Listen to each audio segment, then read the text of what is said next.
दोस्तों जय अलखधणी, जय अलखधणी, जय अलखधणी। दोस्तों आज हूँ जे बात बतावा जई रह्यो छुं ए एक वर्तमान समय में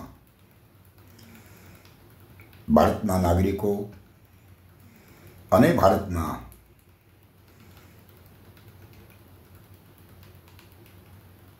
जे जे परमात्मा ने मानवा वाला ने मारो संदेश आपू छूं।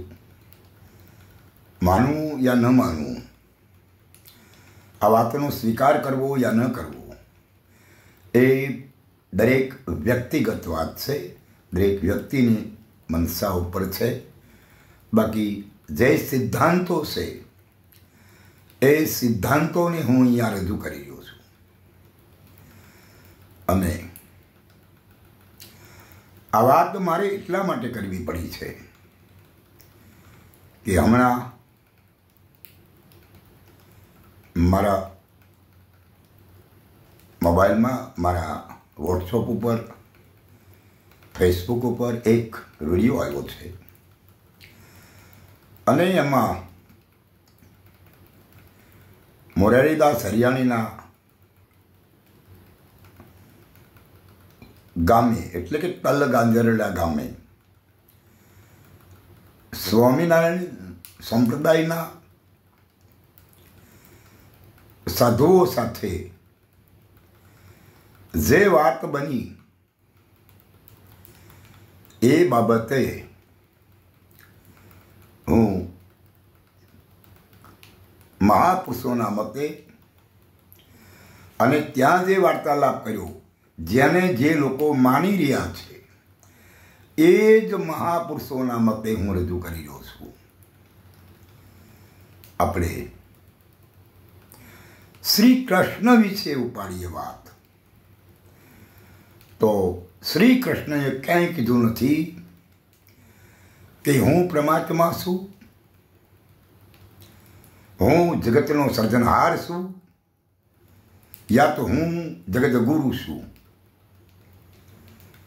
अने जो शंकराचार्य कहता होय कि जगत गुरु ए एनुं कृष्ण छे, परंतु अहींया कृष्णनी ज्यारे वात आवे ने कृष्ण जगत गुरु जो गणाता होय तो अर्जुन ने जे वात समझाणी ए वात जगत ने समझाई लेवी पड़े।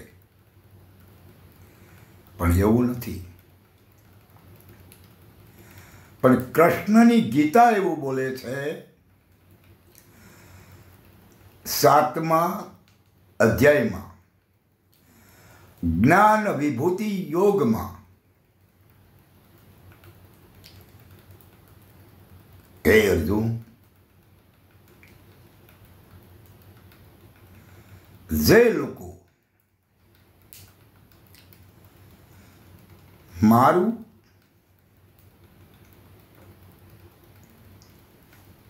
जे देखाय नहीं एवं स्वरूप है एने कोई मानता नहीं अने मने मूर्ति में स्थापित करी देवामां आव्यो छे। એટલે सीधू बोलवा छे गीता में कि बुद्धिहीन लोको मारा असली अप्रकट स्वरूप ने नहीं मानता, मूर्ति अने पदार्थ ने मानी लेवामां आव्यो छे। अहींया गीता एम बोले छे कि बुद्धि वगरना जे लोको रह्या ए हूँ अप्रकट छूं, से दुनियानी दृष्टि में देखातुं नथी अने शुं ए बात ने स्वीकारवा कोई तैयार नहीं ने मने तो मूर्ति में मानी लीधो छे। हवे तमे जे द्वारिकाना कृष्णनी बात करता होय तो ये तो एवुं कहे छे कि हूँ देखातो नथी, तो जे देखातो नथी एवी बात छे कई छे ने केम छे। तो एने अक्षर ब्रह्म योग नामनो जे अध्याय छे 8मो एमां कृष्ण एवुं कहे छे હે અર્જુન 14,000 યુગ ચોકડી થાય એટલે બ્રહ્માનો એક દિવસ થાય, અને 14,000 યુગ ચોકડી થાય એટલે બ્રહ્માની એક રાત થાય. હે અર્જુન, આ બ્રહ્માનો દિવસ થતા આ અવ્યક્તમાંથી દરેક ભૂત વ્યક્તિ ઉત્પન્ન થાય છે. અવ્યક્ત એટલે કે મારી અને તમારી વચ્ચે અહીંયા આ જે ભાગ છે, જે આકાશ છે, એની અંદર અવ્યક્ત પુરુષ છે.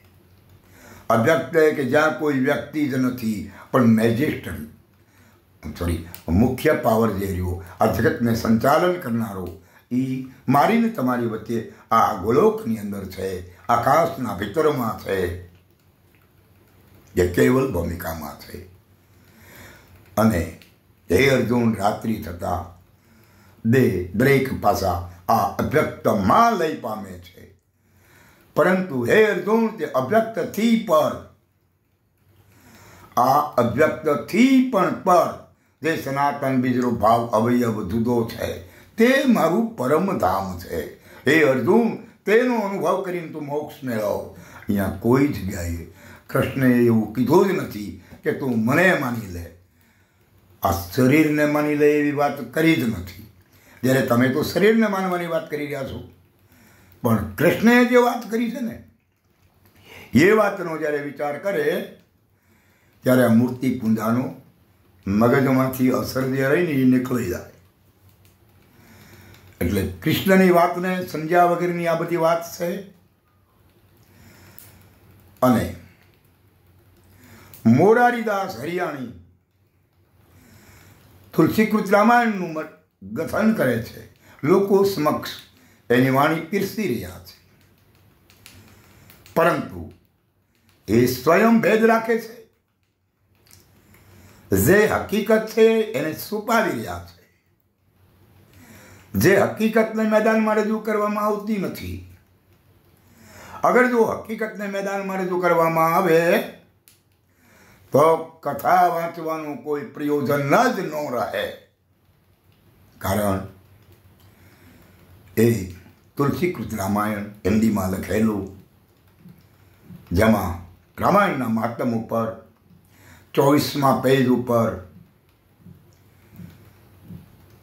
એવું ચોપાઈથી શરૂ થાય પહેલી कि सगुण ब्रह्म राम और निर्गुण ब्रह्म राम इन दोनों से बड़ा एक नाम.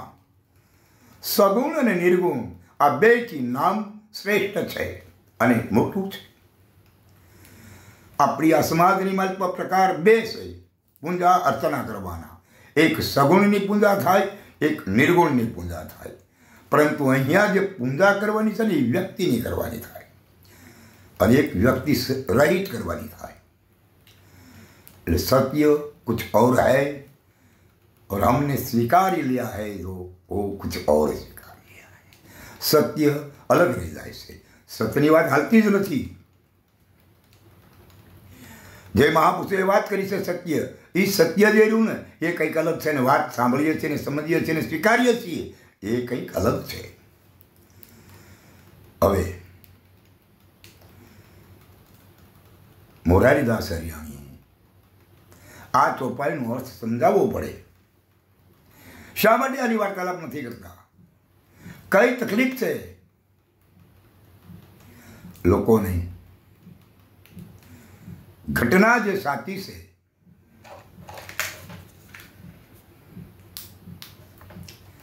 એ રજૂ કરવી પડે. અગર જે ઘટના સત્ય છે એ રજૂ ન કરે તો આ સમાજના પ્રિયજનોને, પ્રેમીજનોને જે મોરારીદાસ હરિયાણાનો સ્વીકાર કરી રહ્યા છે, માની રહ્યા છે, તે સત્યથી ઘણા બધા વેગળા છે. કારણ કે એ જ પછીની ચોપાઈ એવું બોલે कि जैसे स्वामी के पीछे सेवक चलते हैं ऐसे ही नाम के पीछे नामी चलते हैं. આ એક નામી પુરુષ છે અને આ નામીનું નામ બાકસ આપવામાં આવ્યું છે. આ નામી દુકાનમાં હોય અને કોઈ એમ કે ભાઈ બાકસને લઈ આવો. બાકસ એક નામ છે, નામી ય છે. આનાથી નામ જુદું છે અને એની જે વર્ણન કરી શકે તો સત્યની વાત ગણાય.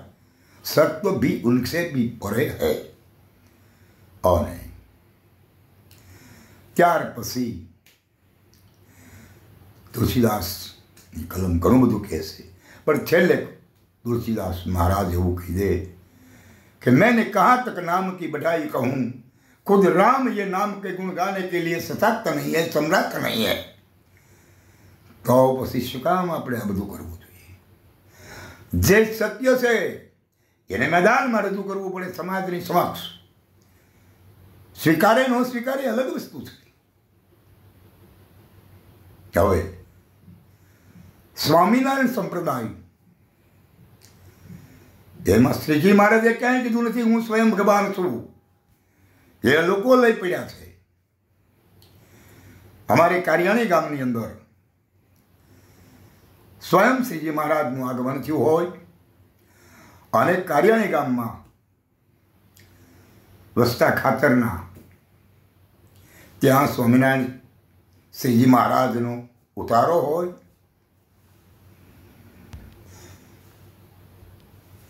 અને એમાં એમની સભામાં જે વાર્તાલાપ ચાલે છે, આજે હું નથી કહેતો વચનામૃતમાં લખેલું છે, અગાઉ જે મેં વાત કરી એ પણ હું નથી કહેતો, એ પણ રામાયણ અને ગીતામાં લખાયેલું છે. જેને સમાજ રામાયણ અને ગીતાનું જ્ઞાન કરી રહ્યા છે એમાં લખેલું છે અને એનો મેં ઉલ્લેખ કર્યો છે. હવે એ શ્રીજી મહારાજ સ્વયં ની હાજરી હોય અને શ્રીજી મહારાજની સભામાં જે પ્રશ્ન ઉદ્ભવે કે મહારાજ અમારે અને અક્ષરધામને કેટલું સતું?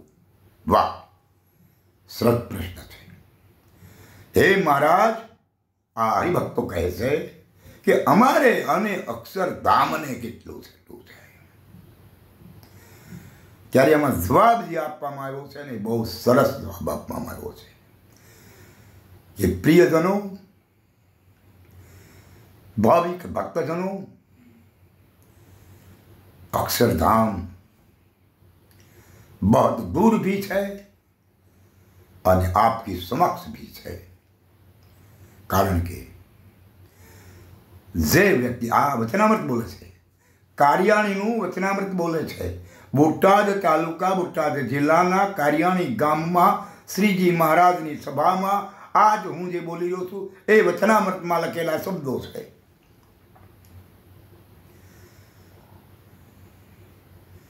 જે વ્યક્તિ ગુરુ મહારાજ પાસેથી સંતોની પાસે બેસી અને સદદર્શનનું જો જ્ઞાન કરી લે અને સદદર્શનનું જ્ઞાન થાય પછી સાતમી ભૂમિકા જે રહી એ જો સમજાઈ જાય તો તમે અક્ષરધામમાં છો. તો તમે છો એ વચનામૃત કહે છે કે સદદર્શનનું જ્ઞાન કરી સાતમા ભૂમિકાનો અનુભવ થાય તો તમે અક્ષરધામમાં છો. તો તમે જ છો. અને આ ખબર ન પડે, આ ન સમજાય ને તો તમારે અક્ષરધામને આકાશમાંથી લોખંડનો ગોળો હવાહો મણનો રજૂ કરવામાં આવે, રવાના કરવામાં આવે. 100 મણનો કીધો છે કે જે કાંઈ હોય પણ હજારો મણનો કીધો છે. એ લોખંડના ગોળાને આકાશમાંથી રજૂ કરવામાં રવાના કરવામાં આવે અને પવનના ઘસારાથી આ ગોળો, લોખંડનો ગોળો પવનના ઘસારાથી એક તલભાર એવો હોય તો રે ને કરનો રે, આટલું સેટું તમારે અક્ષરધામને છે. એટલે શ્રીજી મહારાજે પણ કીધું છે કંઈક અને ઉપાડવા વાળાએ ઉપાડી ક્યાંક લીધું છે. માટે સત્યની ખોજ જરૂર મહાપુરુષો પાસે જઈ અને કરાવી લેવી જોઈએ અને કરી લેવી જોઈએ. બાકી વિખવાદ, વાદ, વિવાદ એ નહીં હોવું જોઈએ. ધારણાને ધીર ગંભીર બાબત છે, પણ ધારણા ક્યારે રહે? જ્યારે ચોક્કસ વાસ્તવિકતાને આપણે અનુભવી લઈએ પછી ધારણા ઊભી થાય. સમજ્યા વિના, જાણ્યા વિના, નક્કી કર્યા વિના ધારણા કેમ નક્કી કરવી? માટે વિવાદ કરવો એ જરૂરી નથી. સત્યની વાતને સમજી લેવી એ જરૂરી છે. બાકી વિવાદ ખોટો કરવો અને મારું સાચું છે ને તમારું ખોટું છે એમાં રહી જવાનું, બાકી બીજું કાંઈ નહીં આવે. બાકી મહાપુરુષોએ કીધું એ સત્ય જે છે એને સમજી લેવું અને એના આધારે સત સુધી પહોંચી જવું, એ બાકી બીજું બધું ગપ છે. તો દોસ્તો આ વિશે આ વાત લોકોએ ઉપાડ્યું છે કંઈક અને મહાપુરુષોએ કીધું છે કંઈક. સરસ દોસ્તો. જય અલગધણી, જય અલગધણી, જય અલગધણી.